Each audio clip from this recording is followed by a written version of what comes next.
السلام عليكم، أهلا بكم في برنامج الرياضة في أسبوعه، وأولى فقراتنا هي دوري أبطال أوروبا.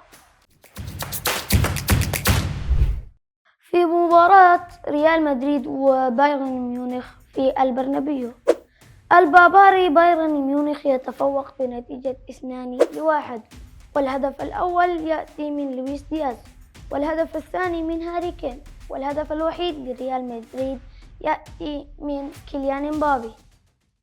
نحن في انتظار الإياب الذي سوف يكون مشوقا للعيون والأنظار.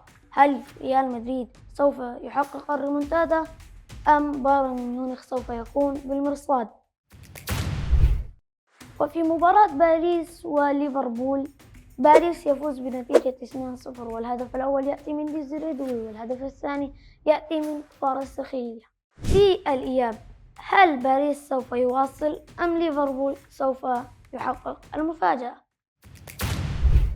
في مباراة برشلونة وأتلتيكو مدريد، أتلتيكو مدريد يفوز بنتيجة 2-0، وسيميوني يحقق الفوز الأول منذ الزمن على ملعب برشلونة. هل برشلونة سوف يعمل الريمونتادا أم أتلتيكو مدريد لديه رأي آخر؟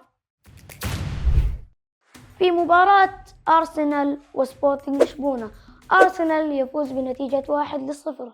هل هذا الهدف كافي لحسم النتيجة أم سبورتنج لشبونة لديه رأي آخر؟